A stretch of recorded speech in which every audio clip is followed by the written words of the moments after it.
โดยการกรงตุกในថ្ងៃอาทิตย์ទី15ខែធ្នូអាជ្ញាធរជាតិដោះស្រាយវិវាទក្រៅប្រព័ន្ធតុលាការហៅកាត់ថា ODK រៀបចំដំណើរការប្រឡងជ្រើសរើសមន្ត្រីសម្រាប់សម្រួលដោះស្រាយវិវាទក្រៅប្រព័ន្ធតុលាការចំនួនទី2លើវិញ្ញាសាសរសេរនៃមុខវិជ្ជានីតិកាតព្វកិច្ចនិងនីតិកិច្ចសន្យាសម្រាប់ដំណើរការប្រឡងពេលព្រឹកនិងពេលរសៀលប្រឡងលើវិញ្ញាសានីតិគ្រួសារនិងនីតិភូមិបាលមុនដំណើរការប្រឡងចាប់ផ្ដើមបេក្ខជនទាំងពីរភេទរួមទាំងព្រះសង្ឃបានមកដល់មណ្ឌលប្រឡងនៃបណ្ឌិតសភាភូមិន្ទយុត្តិធម៌កម្ពុជាស្ថិតនៅមហាវិថីឈ្នះភូមិព្រែកតារតសង្កាត់ព្រែកតាសេកខណ្ឌជ្រោយចង្វានៅវេលាម៉ោង 6 ព្រឹកខណៈដំណើរការប្រឡងចាប់ផ្ដើមនៅវេលាម៉ោង 8 ព្រឹកជាការកត់សម្គាល់ដំណើរការប្រឡងជ្រើសរើសមន្ត្រីសម្រាប់សម្រួលដោះស្រាយវិវាទក្រៅប្រព័ន្ធតុលាការធ្វើឡើងដោយភាពសុក្រិតមិនអនុញ្ញាតឲ្យបេក្ខជនកាន់មកជាមួយនៅសំណាក់ឯកសារផ្សេងៗចូលបន្ទប់ប្រឡងឡើយឯកឧត្តមយមផារ៉ូតអគ្គលេខាធិការនៃអាជ្ញាធរជាតិដោះស្រាយវិវាទក្រៅប្រព័ន្ធតុលាការថ្លែងថាដំណើរការប្រឡងប្រជែងជ្រើសរើសមន្ត្រីសម្រាប់សម្រួលដោះស្រាយវិវាទចំនួនទី2នៃ ODK ដំណាក់កាលទី1បានប្រព្រឹត្តទៅដោយរលូនត្រឹមត្រូវនិងតម្លាភាពគណៈវិញ្ញាសាប្រឡងត្រូវបានរៀបចំឡើងដោយរក្សាបាននូវការសម្ងាត់សម្រាប់កិច្ចដំណើរការនៃការប្រឡងប្រជែងជ្រើសរើសមន្ត្រីសម្រាប់សម្រួលដោះស្រាយវិវាទចំនួនទី2នេះយើងមានបេក្ខជនដែលបានដាក់ពាក្យចូលរួមនៅការប្រឡងមានចំនួន216នាក់រៀបចំជាបន្ទប់ប្រឡងចំនួន9ហើយនៅក្នុងនោះគឺនៅមុខបន្ទប់នីមួយៗយើងមានប័ណ្ណបញ្ជាផ្ទៃក្នុង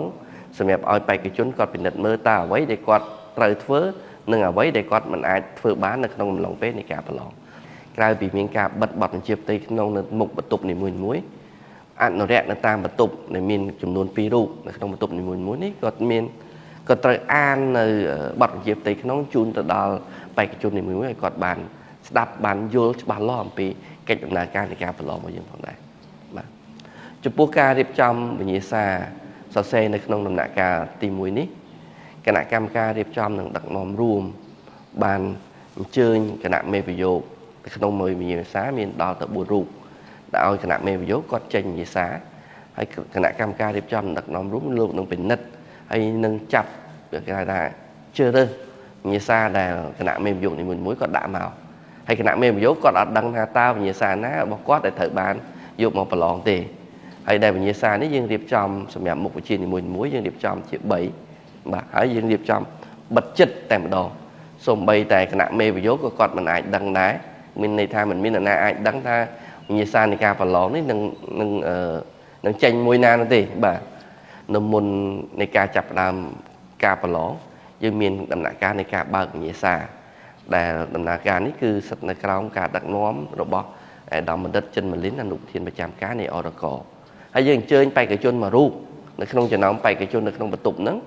គឺឲ្យមកគាត់ចាប់យកនៅវិញ្ញាសាមួយក្នុងចំណោមវិញ្ញាសាទាំង3ហ្នឹង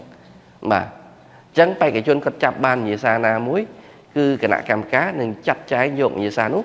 កូពីហើយចែកទៅបេក្ខជនប្រឡងតែម្ដងបាទនេះជាអ្វីដែលយើងរៀបចំដើម្បីធានាឲ្យដំណើរការនៃការប្រឡងនេះអាចប្រព្រឹត្តទៅដោយត្រឹមត្រូវនិងតម្លាភាពហើយនឹងយុត្តិធម៌បាទ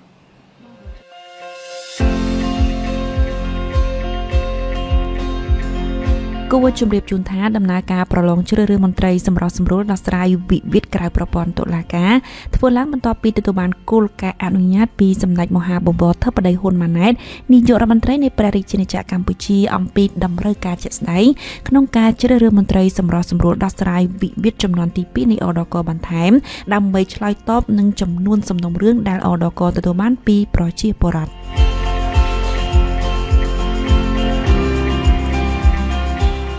ទទួលបានគោលការណ៍អនុញ្ញាតពងពោះពីសម្ដេចធិបតីប្រមុខរាជរដ្ឋាភិបាលនៃព្រះរាជាណាចក្រកម្ពុជានិងផ្អែកទៅលើការថាទំហំការងារនៃចំនួនសំណុំរឿងដែល ODK ទទួលបានពីមួយថ្ងៃទៅមួយថ្ងៃមានការកើនឡើងជាបន្តបន្ទាប់អញ្ចឹងមន្ត្រីសម្រុះសម្រួលដោះស្រាយវិវាទដែលយើងបានជ្រើសរើសនៅចំនួនទី1កាលពីដើមឆ្នាំ2024នេះពិតជាមិនទាន់អាចឆ្លើយតបបានជាមួយនឹងចំនួនសំណុំរឿងដ៏ច្រើនទេអញ្ចឹងហើយគឺថាសម្រាប់ឆ្នាំ2024នេះយើងរៀបចំនៅការប្រឡងជ្រើសរើសមន្ត្រីសម្រុះសម្រួលរបស់យើងបន្ថែមទៀតហើយដូចបានបញ្ជាក់នៅក្នុងសេចក្តីជូនហ្នឹងគឺយើងនឹងជ្រើសចំនួន30រូបឲ្យគាត់មកបំពេញការងារពេញម៉ោងនៅ ODK នេះបាទ